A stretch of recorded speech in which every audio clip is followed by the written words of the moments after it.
Bueno, de nuevo, buenas noches, buenas tardes a todos. Bienvenida, Ángela. Buenas tardes, que Dios la bendiga. Vamos a arrancar hoy con nuestra clase número 2.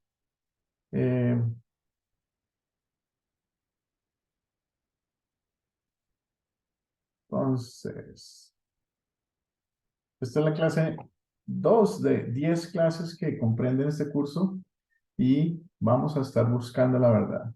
Vamos a ver eh, ¿dónde está la verdad de acuerdo a las escrituras? Entonces, vamos a arrancar hoy con una oración. Entonces, permítame un segundo.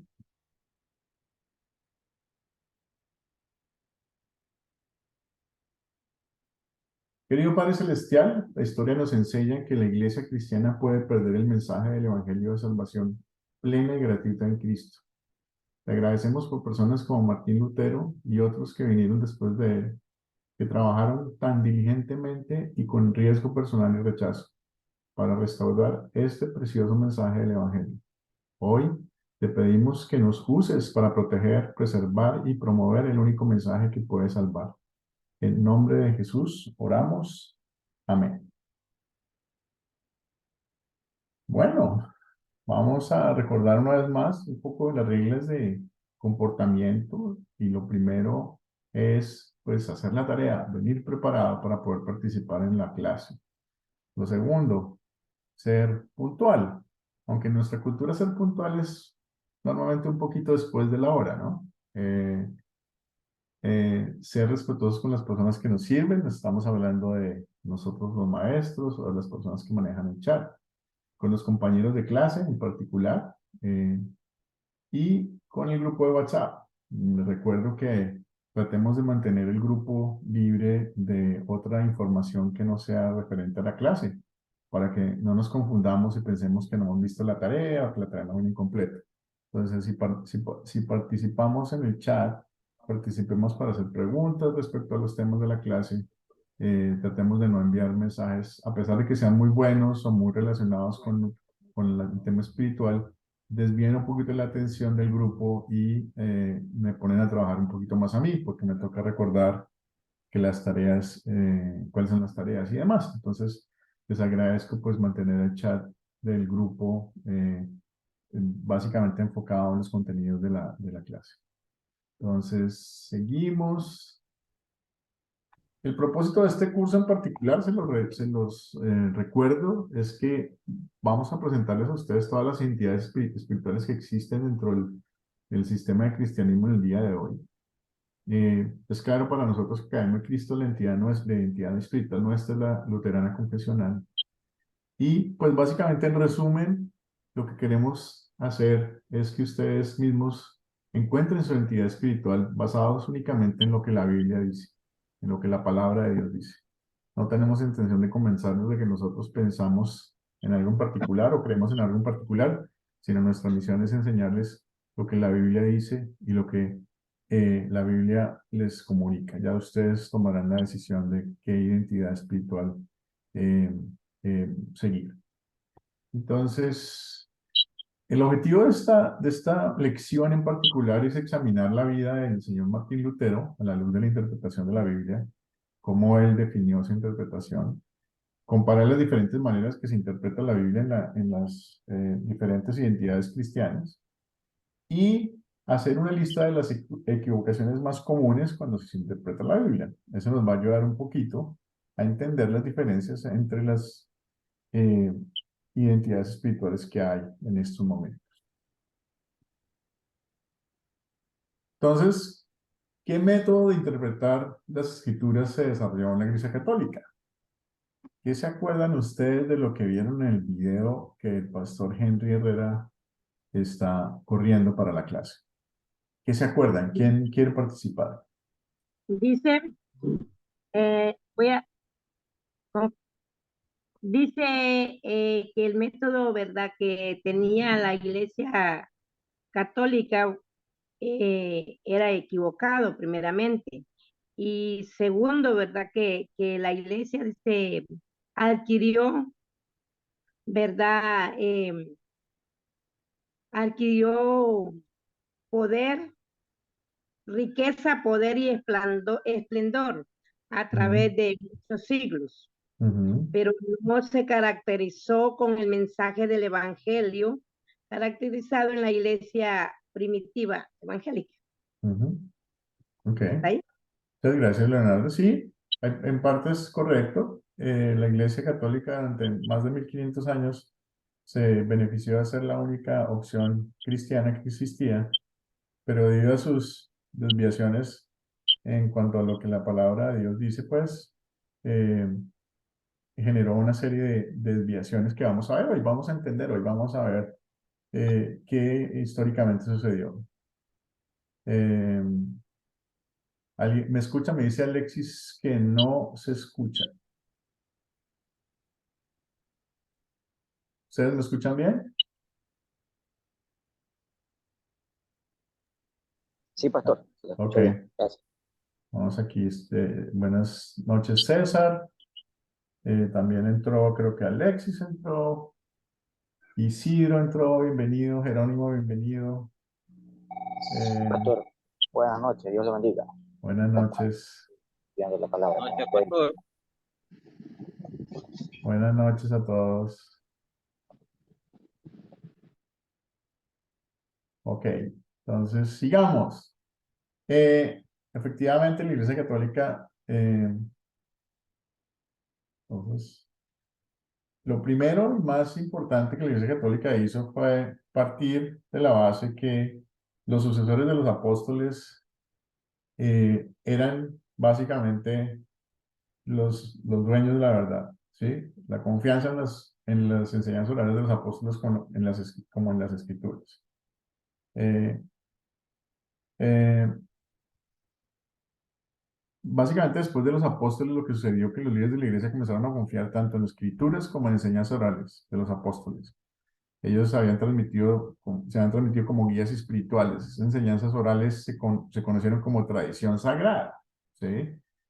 La falsa creencia de que los obispos y el papa eran los sucesores de los apóstoles llevó a la conclusión de que estos hombres también eran custodios de la verdad y que ellos solamente podían interpretar la Biblia, ¿sí? Los obispos y el papa eran los sucesores de los apóstoles. Efectivamente, lo eran de manera administrativa, pero no de forma espiritual. El Espíritu Santo habló solamente con los escritores de la Biblia, los demás no. La palabra de los hombres tradición y la palabra de Dios escritura son iguales, ¿sí? No había diferencia, era lo mismo lo que el Papa dijera, lo que la Biblia dijera, y pues empezaron a separarse, básicamente los dos. Eh, ¿Qué pasó con la iglesia cristiana en 1517? ¿Quién se acuerda que dice el video? ¿Quién quiere participar? Levante la manito o hable si quiere.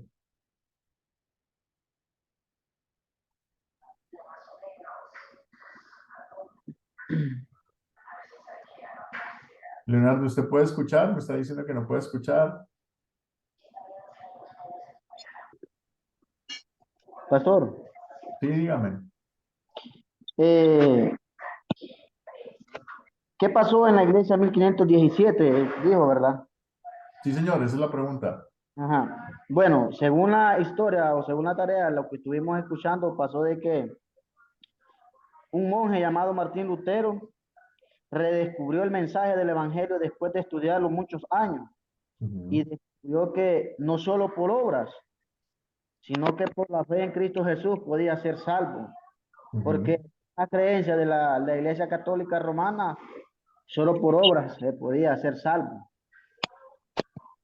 Efectivamente. Esa es una de las grandes tesis que Martín Lutero expuso. En octubre 31 de 1517 marca el comienzo oficial de la reforma de la iglesia.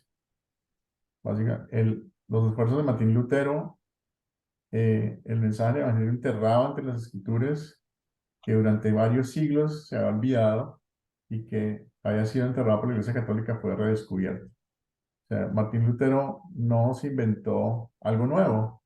Lo único que hizo fue leer las escrituras, escudriñar las escrituras y encontrar la verdad revelada en la Biblia. O sea, él puso en la mesa la verdad que había en referencia al Evangelio.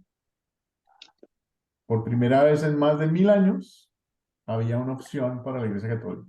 No era la única opción que existía. Y por eso él tuvo muchos problemas.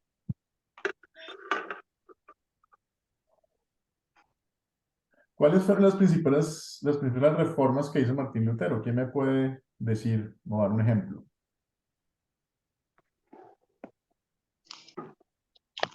Levante la manito si quiere hablar. Ay, yo no puedo levantar la mano, ¿cuál es el que se aprieta?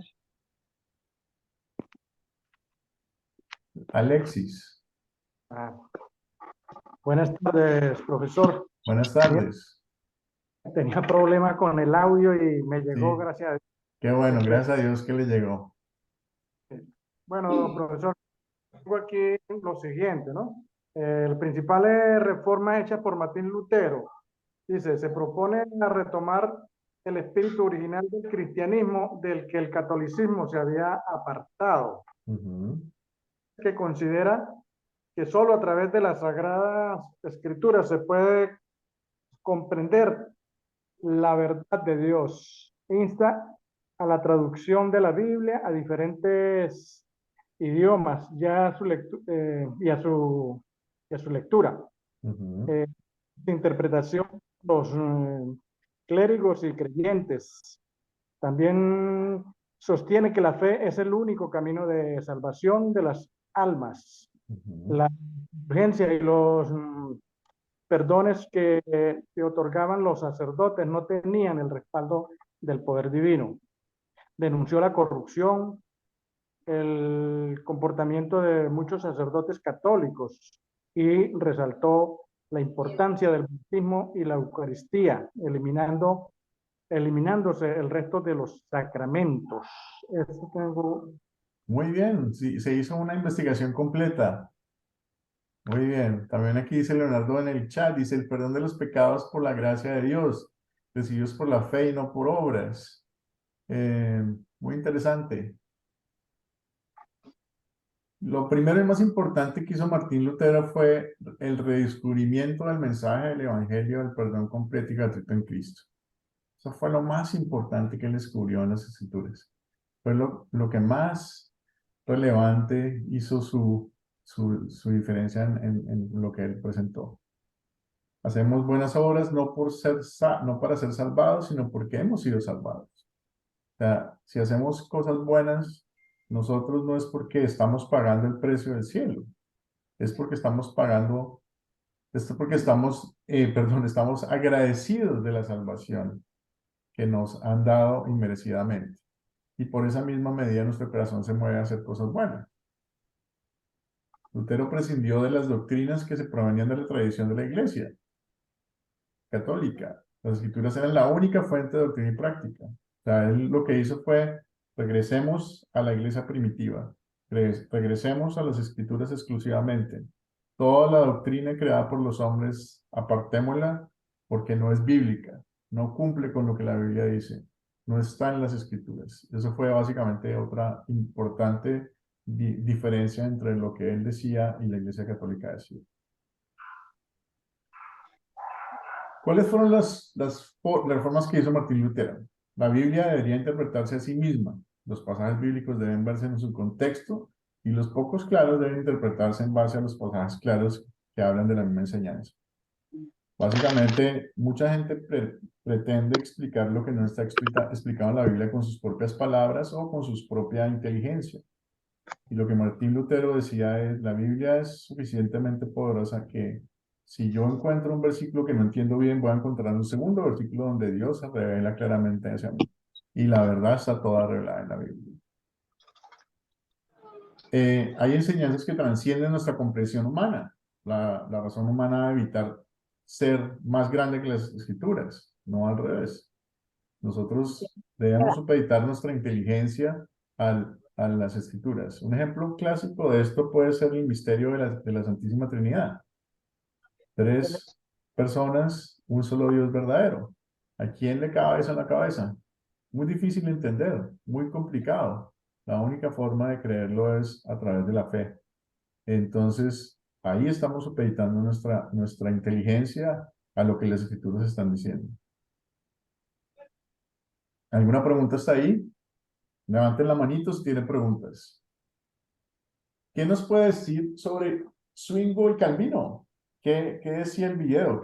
Cuénteme qué es el video. ¿Quién quiere participar y levanta la manito?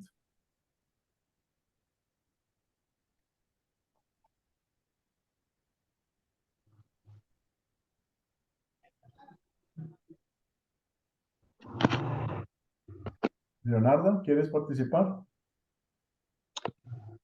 Yo solo me acuerdo de que Calvino fue el que también se levantó y hizo otra iglesia, Ajá. ¿verdad?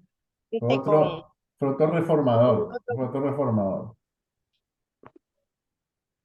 Fue otro reformador que apareció después de Martín Lutero. Y de hecho, en principio compartían ciertas cosas en cuanto a, vamos a verlo ahorita, en cuanto a lo que ambos estaban escudriñando las escrituras, la diferencia fue en la forma en que ellos decidieron interpretar la Biblia.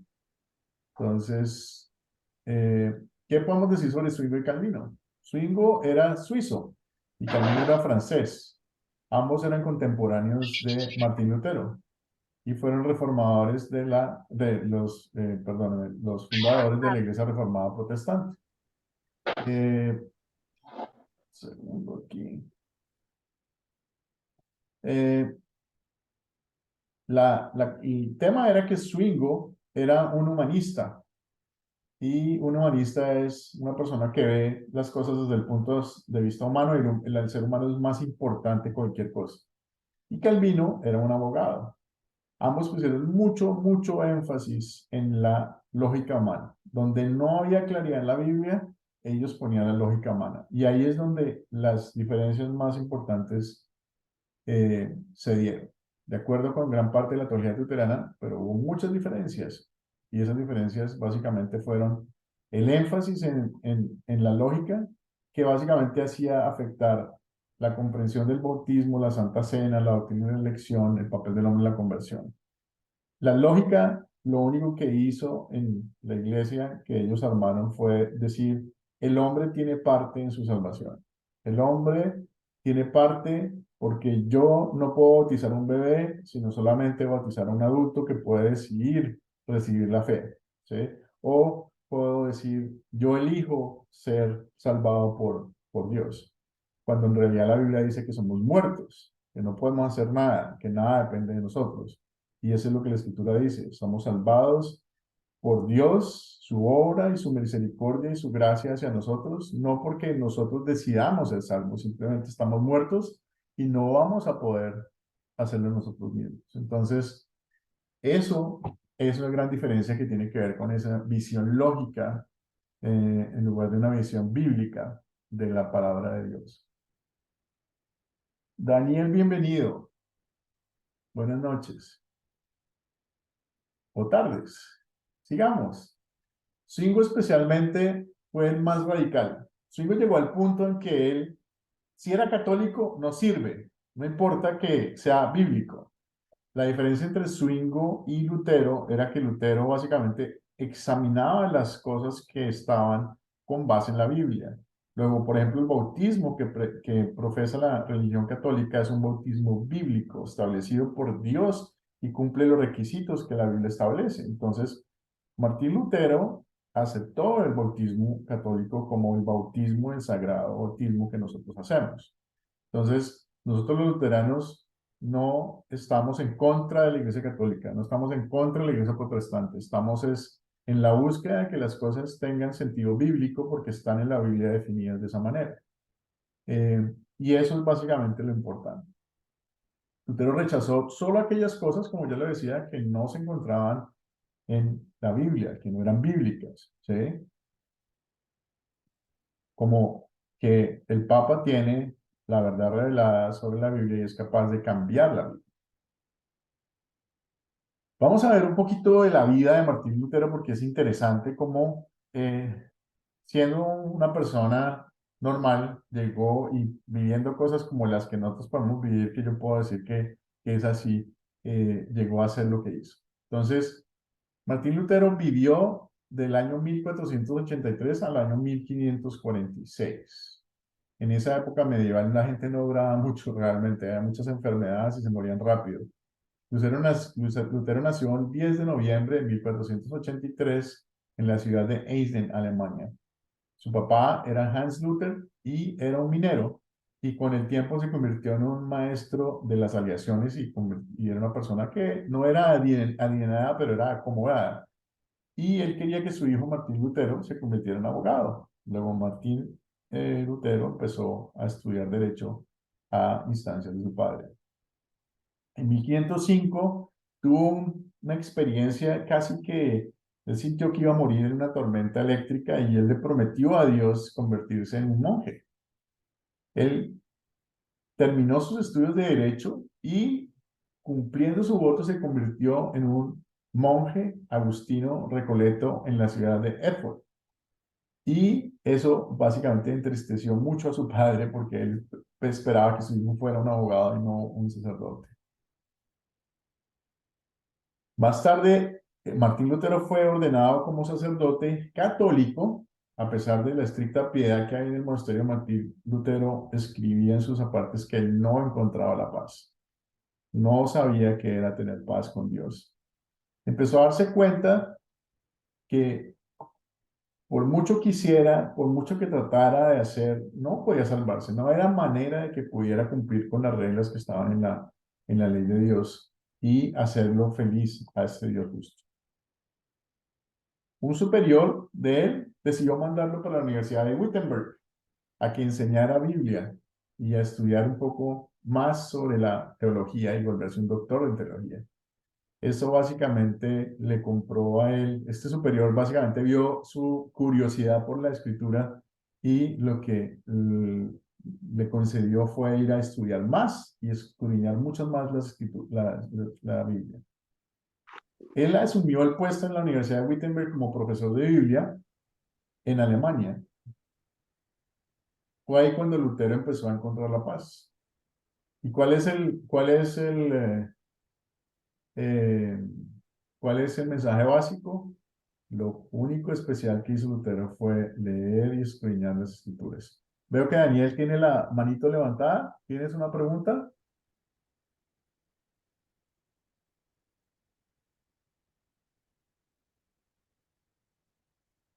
Daniel, ¿tienes la manito levantada?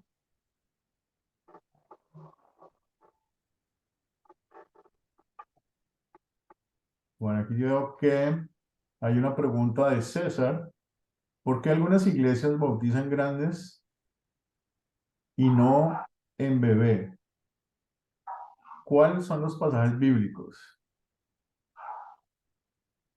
A ver, digamos que el poder de Dios es absoluto. Luego que Dios a través del sacramento del bautizo sea capaz de crear fe en un bebé, es posible. Así como el bebé es capaz de sentir amor por su madre, Dios es capaz de hacerle sentir fe al bebé. Luego, no tiene por qué ser una persona grande para que acepte que Dios es poderoso. Dios es poderoso. ¿Sí? Digamos que en la Biblia hay un versículo donde está Jesús, donde él dice, vayan a bautizar a todo el mundo. Él no dijo solamente a los adultos, a todo el mundo, y vuelvan los discípulos y enseñen lo que yo les he dado. Entonces el bautizo realmente no fue algo establecido por Dios solamente para los adultos o para las personas capaces de discernir la fe, sino para todo el mundo. Y Dios es capaz de darle fe a un bebé, a un adulto o a cualquier persona en cualquier edad, porque es Dios todopoderoso. Entonces regresemos aquí. Veo que Daniel sigue con la manito arriba, pero parece ser que no tiene sonido para hablar. Hola, Buenas. ¿cómo está, pastor? Muy bien, gracias a Dios. ¿Y usted cómo está? Bien, Ah, bueno. ¿Tiene alguna pregunta que le pueda contestar? y ahora nada. Bueno. En todo caso, si hay más preguntas, pueden levantar la manito o al final de la clase yo me quedo un ratico para preguntas que de pronto no estén tan relacionadas en el tema y las contestamos también. Entonces, Bueno, sigamos. Señor, bueno, dije. muy bien, muy bien. ¿Tú eres de dónde? ¿De Chile? No, de Argentina. De Argentina, uy, no, qué pena. ¿Por qué? Como decía un vecino mío, decía, confunda, pero no ofenda. Está bien, Dios lo bendiga. Entonces, Igualmente. sigamos aquí en la clase. Entonces, les decía, la diferencia que tiene Lutero en este momento es, él estaba interesadísimo en escudriñar las escrituras, en la medida que las estaba escudriñando, encontró la verdad. Y ahí es donde encontró la paz. Y cuando nosotros decimos aquí en Academia Cristo, aquí tu paz, el único mensaje que les queremos dar a ustedes es, vamos a escudriñar las escrituras, vamos a estudiar las escrituras, vamos a seguir la Biblia y vamos a encontrar esa paz que Dios tiene guardada para nosotros.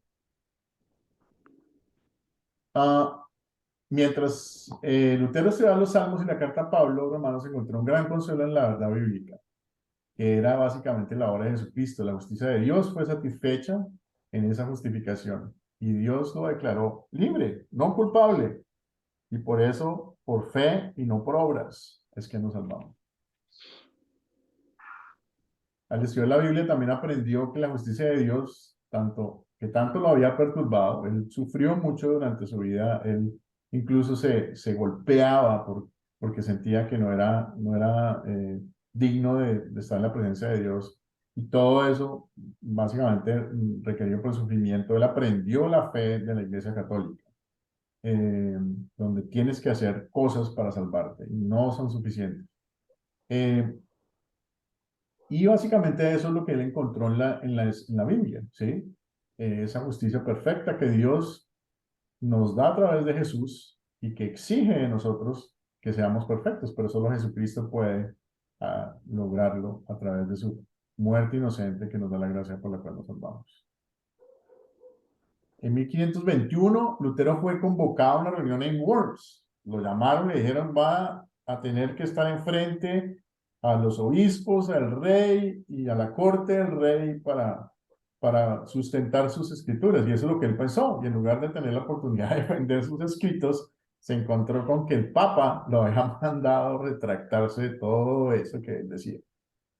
Usted tiene que retractarse de todo lo que dijo, porque eso que usted dice no es cierto y va en contra de la Iglesia Católica.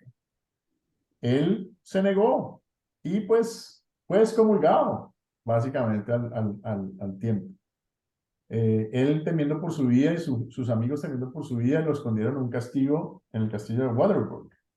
Estando en el castillo de Waterburg, él empezó a tener mucho tiempo y empezó a traducir la Biblia, que estaba en latín en ese momento, al alemán. En ese momento la Biblia solo se conseguía en latín y nadie sabía latín sino los sacerdotes. Luego, la intención que tenía Lutero es que ese mensaje de la Biblia pudiera ser escuchado por más personas y leído por más personas. Y de esa manera la Biblia empezó a volverse un libro popular en alemán. Él terminó ese año, que fue 1521, de traducir el Nuevo Testamento y se demoró otros casi 14 años en terminar con la Biblia con el Nuevo Testamento, perdón, con el Viejo Testamento en 1534 con ayuda de sus amigos. Luego él tradujo toda la Biblia del latín al alemán, lo llamaban la lengua madre en ese momento. Y la gente tenía la oportunidad de ver la Biblia. En 1525, Lutero se casó con Catarina von Bora, una ex monja que había escapado al monasterio. En esa época era muy normal cuando la iglesia se estaba dividiendo que las monjitas se volaran de los monasterios porque estaban huyendo de los católicos y empezaban a casarse entre monjes y frailes que estaban saliendo de la iglesia porque realmente en la Biblia no hablaba de que los padres ni las personas que sirven a Dios no pudieran casarse, ¿sí? Entonces, tuvieron 6 hijos y en 1529, cuando Martín Lutero empezó a visitar las iglesias en Alemania, se empezó a dar cuenta que el clero, o sea, la gente que dirigía las iglesias, no tenían conocimientos básicos de la Biblia. Entonces eso empujó a Martín Lutero, que era una persona que escribía mucho, muy estudioso y que le interesaba mucho que la gente supiera la Biblia, al escribir dos catecismos. El catecismo menor, que fue dirigido básicamente a la juventud, y el catecismo mayor, que era dirigido a los papás, y al clero. A los papás, ¿por qué? Porque los papás, de acuerdo con Martín Lutero, y como dice la Biblia, son los responsables de llevar la fe en la casa. Luego, este librito, el Catecismo Mayor, básicamente era una guía para ayudar a los padres para enseñarle a sus hijos y a su familia la fe en Jesucristo. Él también escribió muchos libros, incluso canciones. Era un personaje bastante particular y le encantaba compartir el conocimiento que él tenía. Y el 12 de febrero de 1546 murió por causas naturales. Otra cosa que Martín Lutero encontró y definió como sus tres estandartes, básicamente, son las tres solas. La primera de ellas, en contraste con lo que la Iglesia Católica enseña, las principales verdades que Lutero y sus colaboradores buscaron restaurar en la Iglesia se podían resumir en estas tres solas. Fueron los principales y no los únicos diferenciadores de la fe. La primera, solo gratia, o solo por gracia, amor o favor inmerecido. Aquí en Efesios 2, 8, 9 podemos verlo. ¿Quién quiere leer Efesios 2, 8, 9?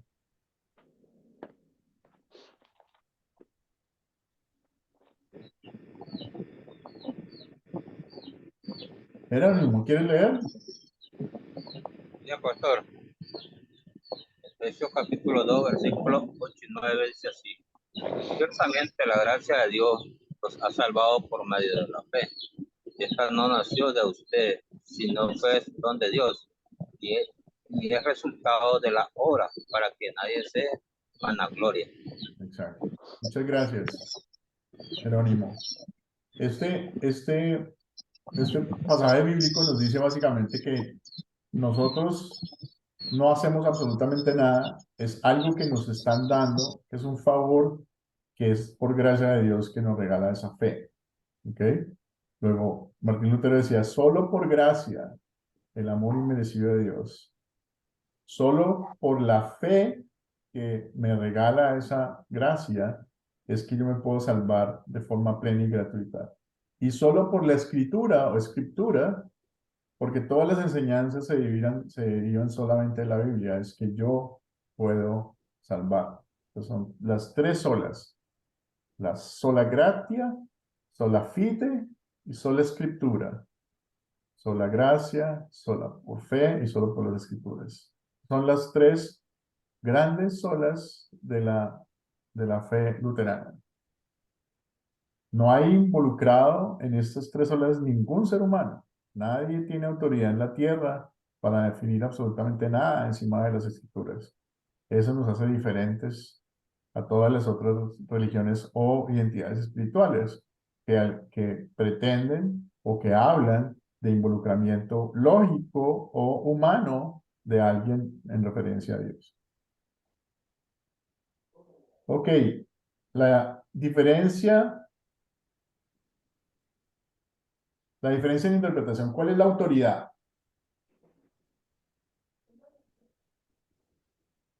La ¿Cuál es la Biblia. autoridad?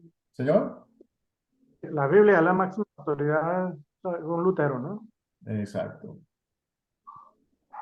Sin embargo, hubo diferentes formas de ver la Biblia, ¿no? Entonces, vamos a ver en principio qué es lo que la Iglesia Católica, y ya hemos hablado un poquito antes en cuanto a la interpretación de la Biblia.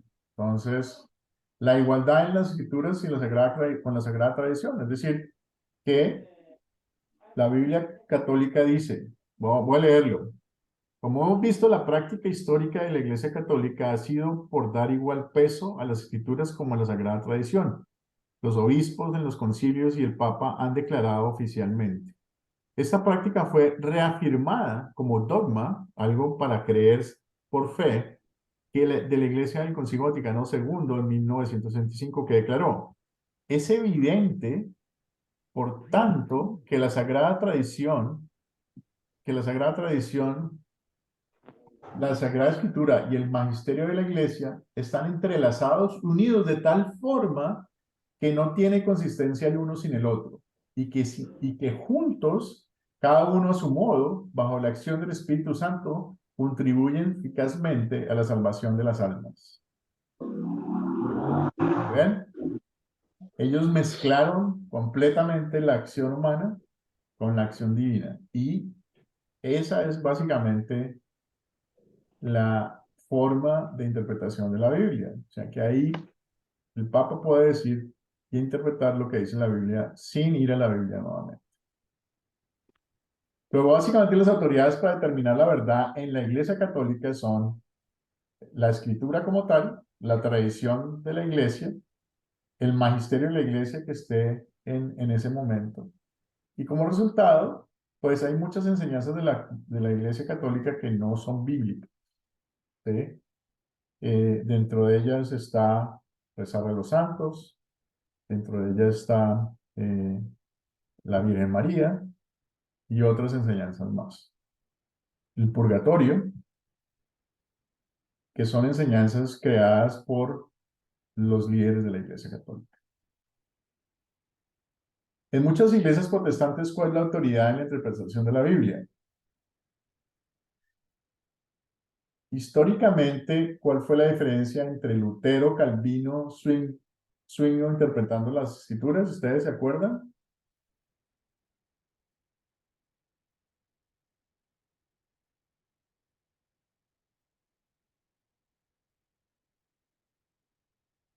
De lo que vieron en el video. ¿Cuál es la diferencia entre lo que Lutero y Calvino y Zwinglio interpretaron de las escrituras? Leonardo. Bueno, según entendí, Lutero, en su práctica de la Biblia, entendió que la roca es la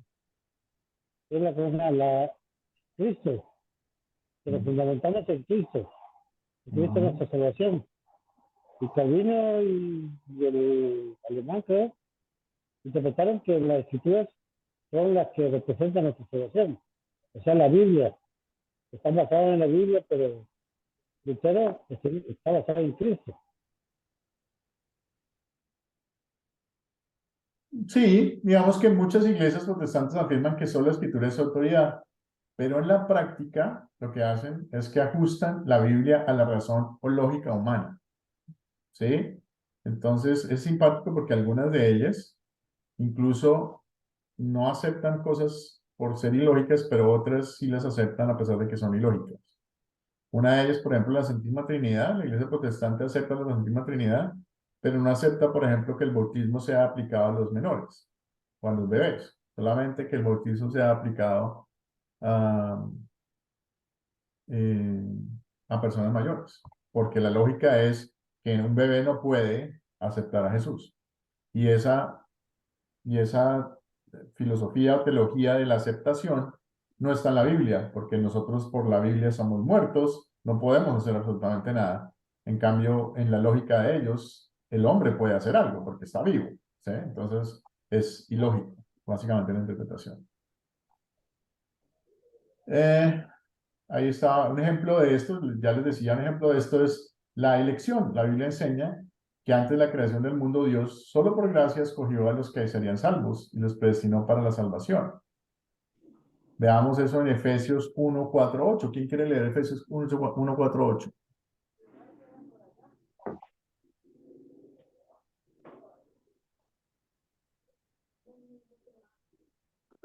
¿Quién quiere leer? Ahí lo leo yo.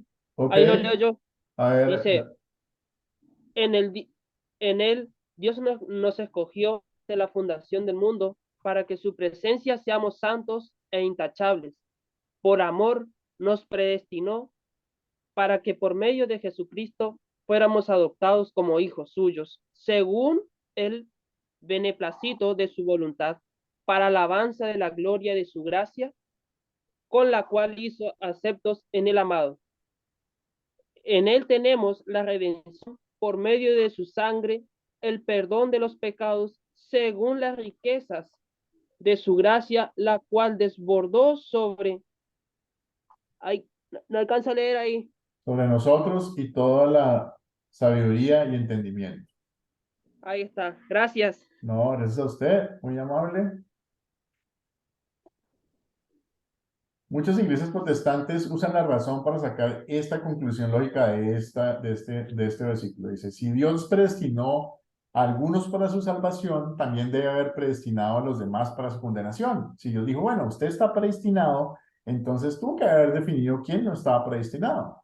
Y esta conclusión lógica no es realmente bíblica, es completamente antibíblica. Porque si nos vamos a la Biblia, y si fuera este el caso, Dios nunca quiso salvar al mundo entero, solo a unos poquitos. Pero la Biblia insiste en que Dios ama al mundo entero. Y eso lo podemos ver en Juan 3:16. Porque de tal manera amó Dios al mundo que ha dado a su Hijo unigénito para que todo aquel que crea en Él no se pierda, sino que tenga vida eterna. Todo aquel. Él no está diciendo ya solo los escogidos míos y los otros que se condenen. No, Dios está aquí diciendo la salvación es para todo el mundo. También en Timoteo 1:2 dice, el cual quiere que todos los hombres sean salvos y lleguen a conocer la verdad. Dios quiere que todos nosotros conozcamos la verdad. Dios quiere que todos nuestros vecinos conozcan la verdad. Dios quiere que todos nuestros hijos, amigos, parientes, hermanos, tíos, abuelos conozcan la verdad. La persona más mala que conozcamos, conozca la verdad. Entonces, la predestinación que hablan las iglesias protestantes de que solamente somos unos elegidos, que estamos aquí encerrados en este cajón y que cumplimos con todas las leyes, somos los que nos vamos a salvar y los que están afuera todos se van a perder, es no bíblico. ¿Sí? Solo por fe nos salvamos y únicamente por fe vamos al cielo. ¿Alguna pregunta está ahí? Entonces sería por el solo hecho de creer nomás, no por obedecer, por el solo hecho de creer en Jesús seremos salvos. Eso me encantaría poder. Sí, básicamente tú no es el hecho de creer, sino es el hecho de que el Espíritu Santo cree en ti la fe, de creer Ajá. que Jesús murió por todos tus pecados, pagó por todas tus iniquidades y que en ese momento estás puro y digno de estar enfrente a Dios y estar en el cielo. Y no tienes nada que ver en eso, porque no hiciste absolutamente nada. Dios te lo regala, Jesús te lo otorga a través de su doble sustitución y su muerte y resurrección, y tú disfrutas del cielo exclusivamente por eso. ¿Qué sucede? Tu fe en tu corazón obra de manera que te dan ganas de hacer buenas obras. Quieres vivir dándole gracias a Dios por ese regalado merecido que tienes. No estás obligado a pagar por un precio por tu salvación. Estás simplemente empujado a agradar al Señor por todos el gran beneficio que tienes de estar en el cielo. No estás aquí por una coincidencia en la vida o por suerte. Estás aquí porque Dios quiere que estés aquí, porque eres especial y Él te quiere en el cielo. Y el Espíritu Santo está detrás de esa obra de salvación tuya. ¿Sí? Solo por esa acción eres salvo. ¿Sí? Pero no es acción tuya, es acción de Dios. ¿Qué es la diferencia más fundamental que hay? Las iglesias protestantes normalmente creen, y si ustedes han ido a algún servicio de esos, hay un momento en el que el pastor dice, todas aquellas personas que quieran aceptar a Dios, pasen enfrente y acepten a Dios y serán salvos. Eso no pasa así. Yo no acepto a Dios si no me han dado ya esa chispa en mi corazón. Yo no puedo solo hacer eso. Si yo puedo decirlo es porque el Espíritu Santo despertó esa chispa en mi corazón. Más no porque yo desperté de la muerte y ahora estoy vivo. No. Estamos muertos en el pecado, estamos lejos de Dios y solamente a través del Espíritu Santo somos capaces de cambiar esa realidad. Porque Él nos da ese regalo. Dios nos da ese regalo exclusivamente. ¿Alguna otra pregunta? Sí, pastor. Dígame. También la creencia no viene solo a creer, porque acordemos que nos dice en la carta de Santiago, que dice que no solo nos basta creer, dice, porque hasta los demonios creen y tiemblan. Nosotros para creer tiene que morar el Espíritu Santo en nosotros para creer en la fe en Cristo Jesús. Pero si nosotros no tenemos el Espíritu Santo, no podemos creer. Exacto, eso es lo que yo decía antes. Si no está el Espíritu Santo en ti, no hay forma de creer por ti mismo. O sea, la creencia en Dios no es obra humana, es obra divina. Porque nosotros estamos muertos al pecado. Estamos muertos, sí. Nada que podamos hacer. Tiene que morar el Espíritu Santo para que nosotros nos lleve a creer en la fe en Cristo Jesús. Digamos que ahí es donde está la diferencia. Si tú estás enfrente, digamos que el Espíritu Santo está actuando en ti, Él es el que mueve tu corazón, Él es el que está actuando y no es tu voluntad. Ahí es donde fallamos nosotros como pecadores, cuando creemos que, yo encontré a Dios, no, Dios no, tú no encontraste a Dios, Dios te encontró a ti. Es gloria de Dios exclusiva, no tuya. Ahí es donde fallamos nosotros como seres humanos al decir, no, yo un día encontré a Dios y cambió mi vida. Tú no encontraste a Dios, Dios te encontró a ti. Y tu vida cambió por eso. Es la gloria de Dios exclusiva la que hizo eso. Ahí es donde estas iglesias cometen el error de no ser bíblicas, ¿sí? Cuando le dan la gloria al hombre. Y así sea pequeñita, pero se la dan al hombre. Y resulta que toda la gloria es de Dios. No es un poquito, ni el 90%, ni el 10 de 3, ni nada. Toda la gloria es de Dios. Exclusivamente toda la gloria es de Dios. Veo que Karen se salió por un momento, ya la volví a entrar. Entonces, sigamos. En el video se mencionaba otras enseñanzas que muchas iglesias protestantes ajustan la palabra de Dios en su razón. ¿Pueden recordar alguna de estas? Ya hemos hablado de algunas de ellas.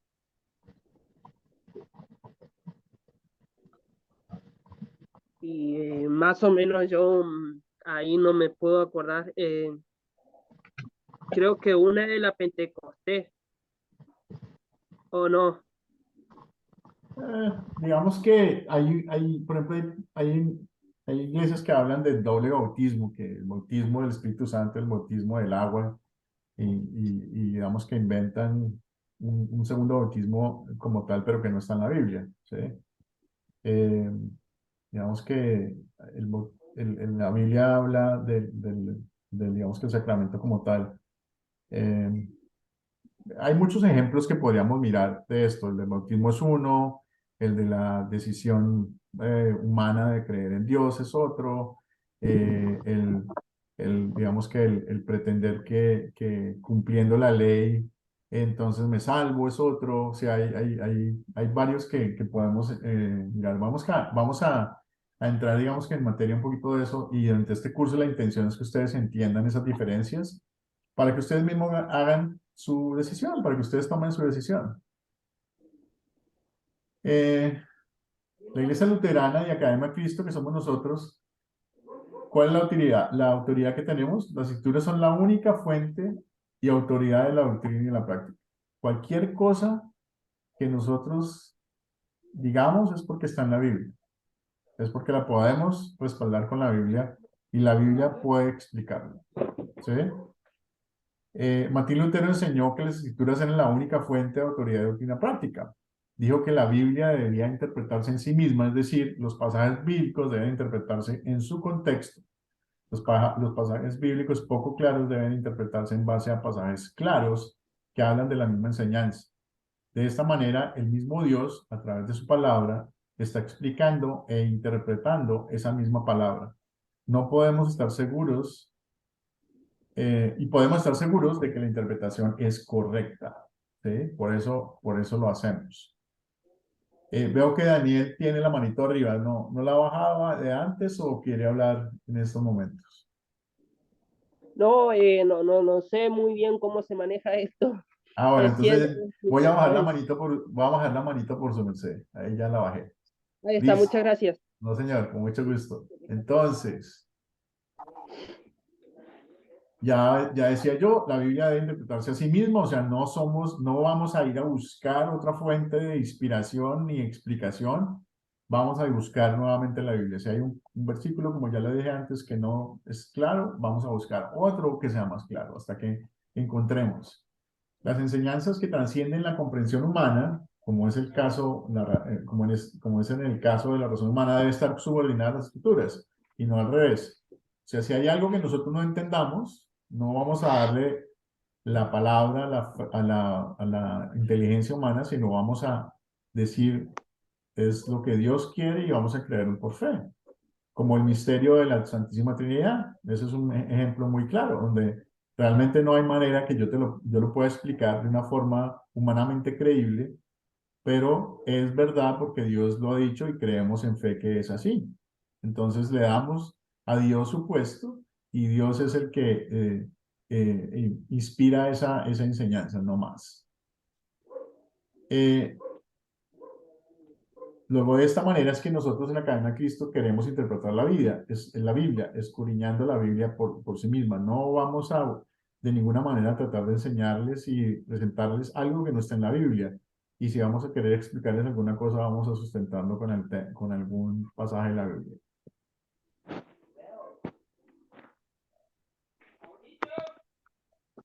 Ok, pregunta para dialogar nosotros. ¿Qué otras autoridades o, entre comillas, fuentes de verdad podrían desviarnos si permitimos que influyan nuestra interpretación de la Biblia? ¿Qué creen ustedes que son las cosas que a veces pasan en el mundo que nos desvían de la verdad bíblica, que nos desvían de la interpretación de la Biblia? ¿Qué cosas creen ustedes que pueden haber por ahí en el mundo que hacen eso?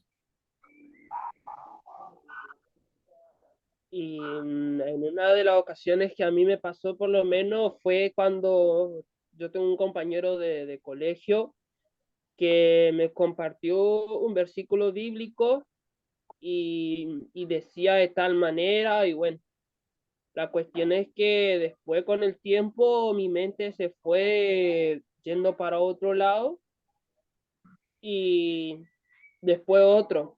Los pastores o muchas veces las personas. Ajá. Por lo menos, Alguien puede influenciar el mensaje de la Biblia con algo que dice como tal, ¿no?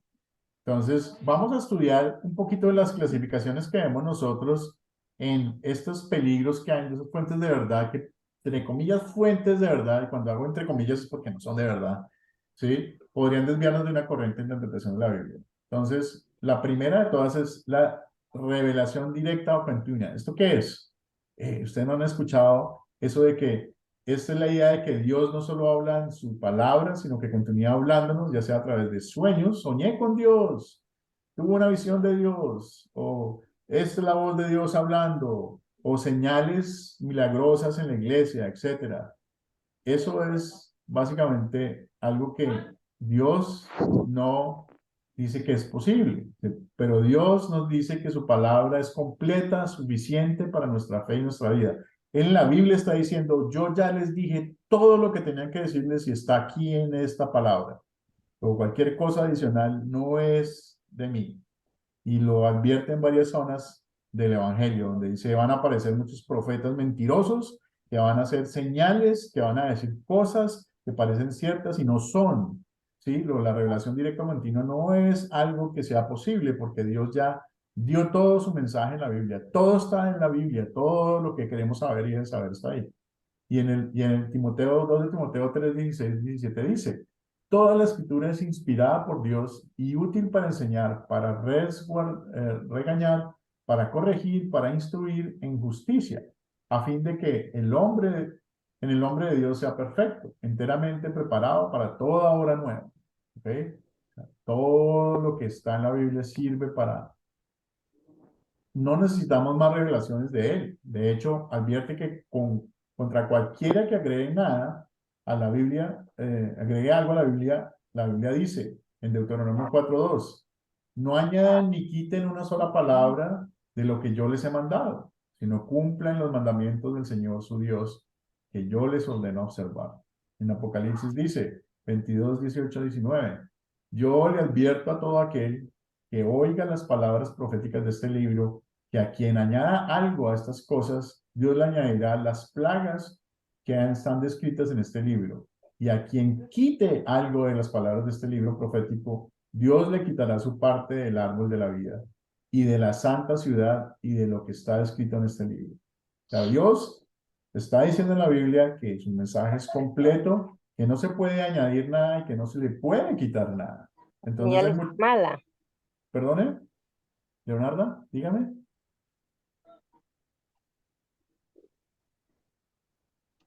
Luego, cualquier cosa que le...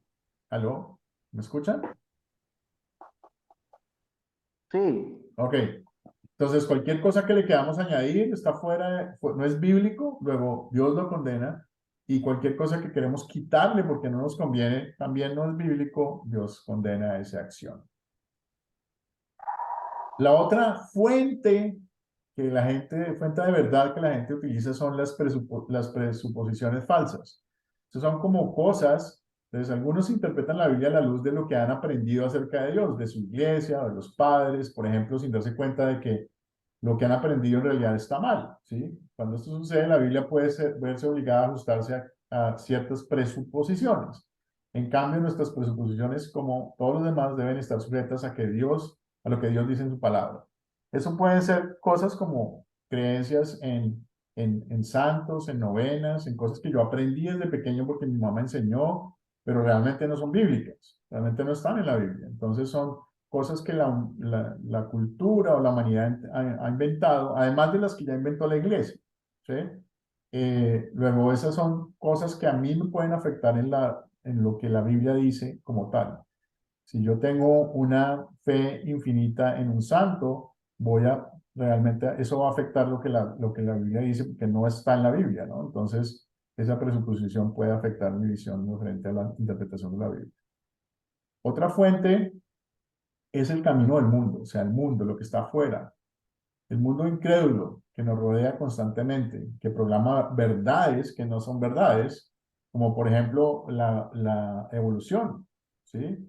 Eh, o por ejemplo la homosexualidad, hoy en día más que nunca, donde es un tema de actualidad, donde quieren meternos la cultura de aceptación, cuando en la Biblia la homosexualidad es pecaminosa, no es la forma en que Dios quiere que vivamos y está establecido en la Biblia y no es algo aceptado por Dios.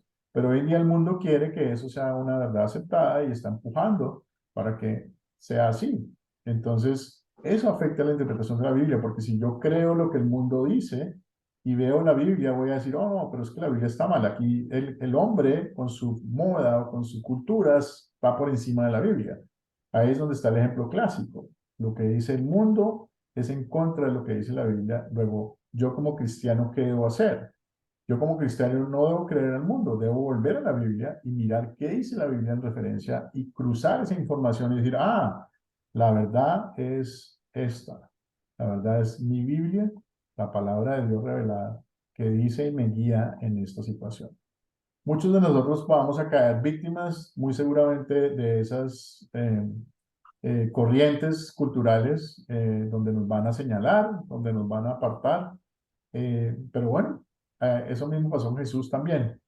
Y a muchos de sus apóstoles también los condenaron por cosas que ellos dijeron creían de la palabra de Dios. Luego a nosotros como cristianos hoy en día en este mundo no nos apartaría o no sería raro que tuviéramos que lidiar con una situación como esta. El camino del mundo es posiblemente el peligro más grande que hay para perder la verdad bíblica como tal.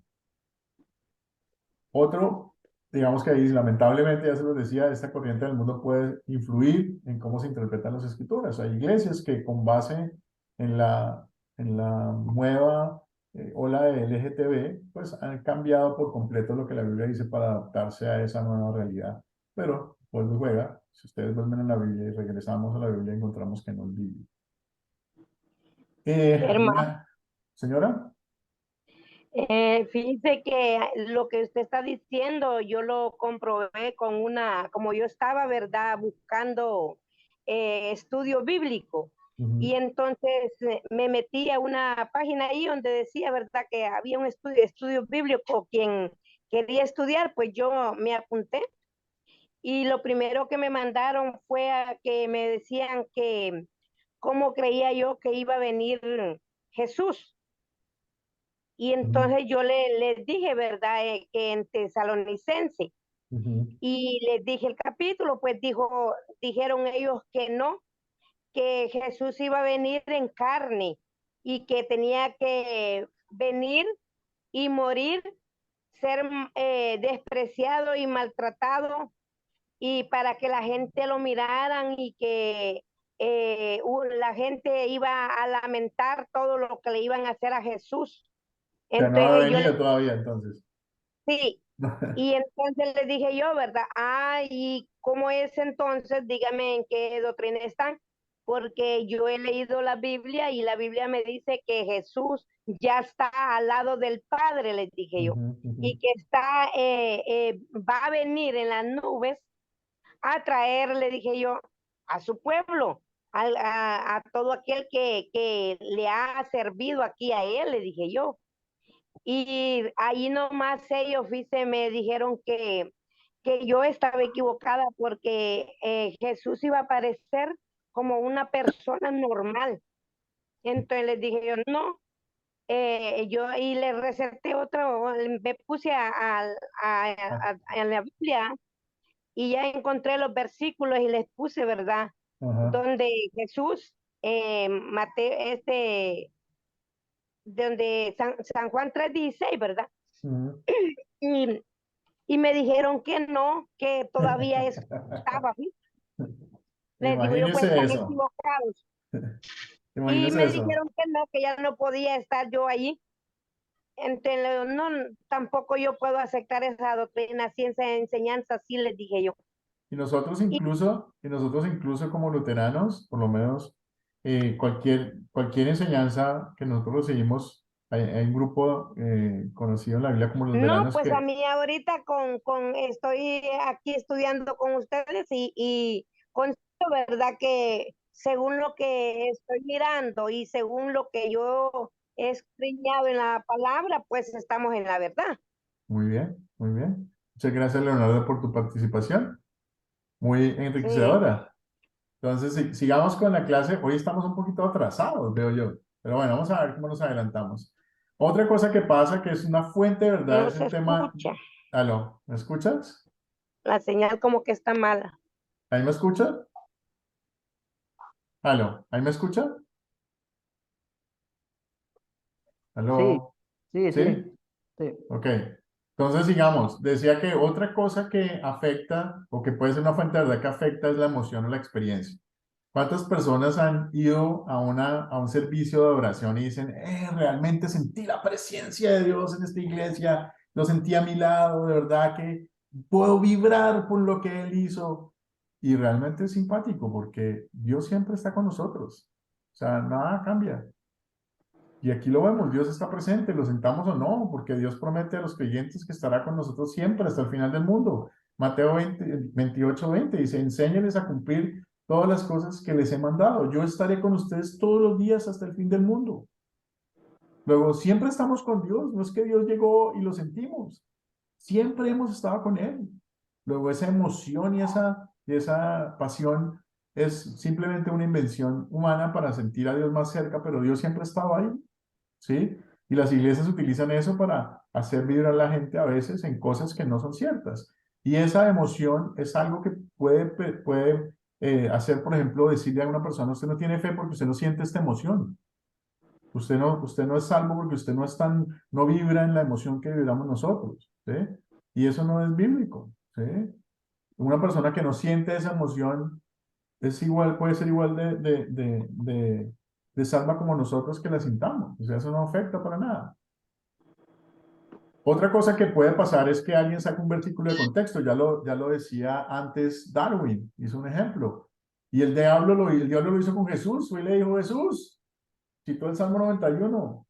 Dios promete enviar a sus ángeles a salvarte. Bótate desde el techo del templo. Y Jesús le contesta con la palabra, Deuteronomio 6:14. Yo no puedo poner a prueba a Dios. ¿Sí? O sea, tengamos cuidado, lo que la Biblia dice, hay que compaginarlo con la Biblia para estar seguro que es lo que está diciendo, si es que no lo entendemos, si es que se ve confuso. Es muy importante regresar a la Biblia. La Biblia es 100% confiable y sin errores. Eso es una verdad que nosotros proclamamos cuando decimos sola gracia, sola fe, sola palabra. En 2 de Pedro 1:20 dice, pero antes que nada deben entender esto. Ninguna profecía de la Escritura es de interpretación privada, porque la profecía nunca estuvo bajo control de la voluntad humana, sino que los santos hombres de Dios hablaron bajo el control del Espíritu Santo. Si este versículo que escribió Pedro, el apóstol de Jesucristo, que supuestamente se convirtió en el vicario de Cristo la primera vez, si ellos leyeran esto, ¿ustedes creen que le hubieran dado la autoridad al Papa para cambiar o modificar la escritura? No, ¿no es cierto? No hubiera sido posible. Luego, definitivamente para nosotros volver a la escritura es lo más importante. Regresar a la escritura es lo más importante y eso hace nuestra identidad espiritual ser fuerte y bien fundada. Porque cualquier cosa que nos digan, regresamos a la Biblia, miramos qué dice la Biblia, entendamos qué dice la Biblia. Eso es básicamente lo que debemos hacer. Aquí Pedro nos asegura que la Biblia es escrita por Dios y 100% infalible. Ok, ya hemos casi llegado al final de la clase, un poquito tarde, estamos 10 minutos después de la hora. Y pues voy a recordarles un poquito los objetivos de la lección, a ver si los cumplimos. Primero, examinamos la vida de Martín Lutero a la luz de la interpretación bíblica, ¿sí? Segundo, comparamos las diferentes maneras de interpretar la Biblia, sí, también creo que hicimos eso.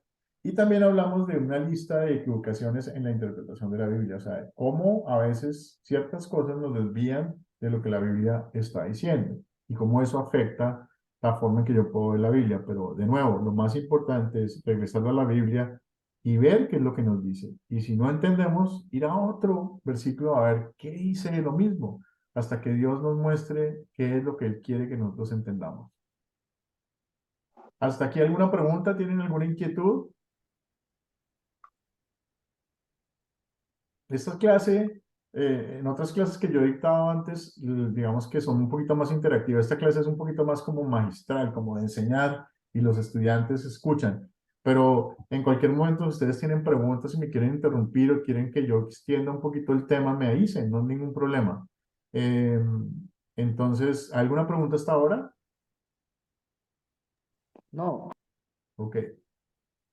Entonces, vamos a ver la tarea. ¿Cuál va a ser la tarea? Voy a mandarles el video 3 para que estén listos para el día lunes y van a responder las siguientes preguntas, ¿sí? Que son esas 3 preguntas que están ahí. ¿Qué significa el término bíblico justificación? Porque a veces se llama esta enseñanza la doctrina sobre la cual la iglesia se sostiene o cae. ¿De dónde viene el error de que somos salvos por nuestras propias obras? El video habla, pero no contesta las preguntas. Lean Romanos capítulo 3, versículo 19 al 28 también, ¿ok? Y nos veríamos la próxima semana.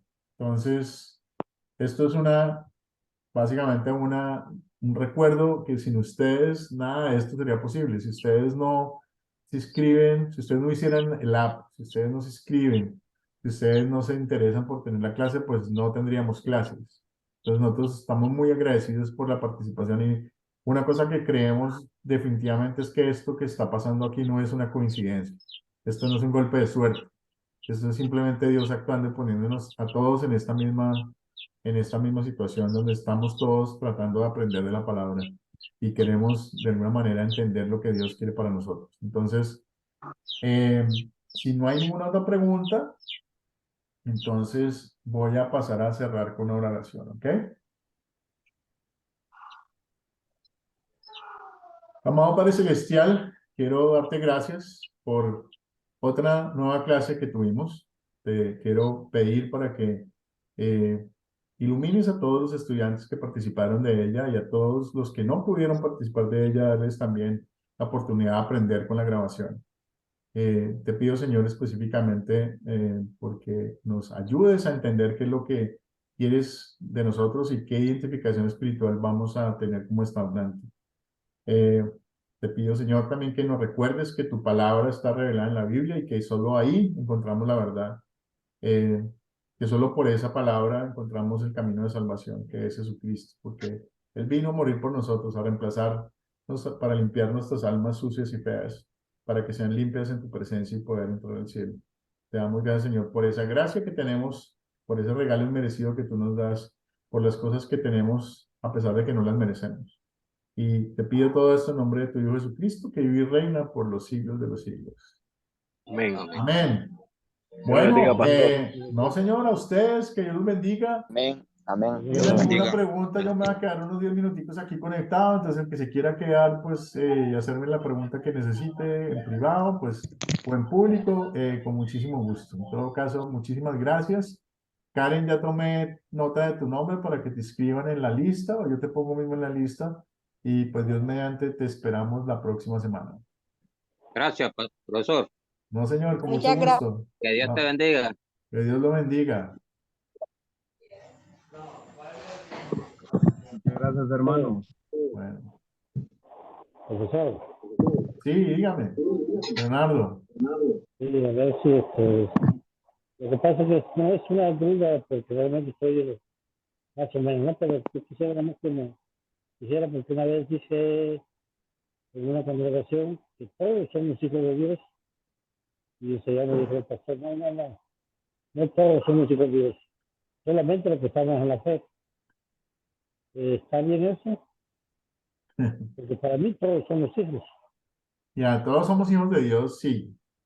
Sin embargo, hay unos hijos que están perdidos en, en el pecado, ¿sí? Entonces, digamos que eso es lo que hay que tener cuidado, ¿no? Sí, eso es lo que hay que tener cuidado, ¿no? Porque si somos todos hijos de Dios, Dios nos quiere salvar a todos, pero Dios tiene que hacer la obra de salvación en el corazón de esa persona y nosotros muchas veces somos instrumento para eso, con el ejemplo que damos, con la forma en que hablamos, por lo que le decimos a las personas, ¿sí? Pero Dios quiere salvar a todos nosotros y pues precisamente porque quiere salvarnos a todos es que somos hijos de Dios, ¿no? O sea, esa calificación, a ver, lo más simpático de todo el cuento es que, ok, esos pecadores no son hijos de Dios, ¿no? Pero es que tú también eres pecador. Sí, usted, Leonardo, yo soy pecador. El padre es pecador, el pastor es pecador, o sea, el pecado no es la forma de diferenciar entre los hijos de Dios, porque todos somos pecadores. Entonces, si todos somos pecadores y el pecado nos saca de ser hijos de Dios, pues entonces todos no somos hijos de Dios. Pero realmente lo que hizo Jesucristo es regresarnos el privilegio de ser dignos ante la presencia de Dios. ¿Sí? Entonces, a pesar de ser pecadores inmundos, todos nosotros, porque el problema que tiene la gente muchas veces es decir, ah, no, es que yo soy bueno, y no soy tan malo como ese ladrón, o no soy tan malo como ese violador, o no soy tan malo como ese asesino, o no soy tan malo como ese político que está ahí. Eres igual de malo porque mientes, eres igual de malo porque deseas lo que no es tuyo, eres igual de malo porque no eres capaz de hacer lo que te toca, eres igual de malo porque eres perezoso. El pecado es exactamente el mismo, no es nada diferente. Entonces, esa parte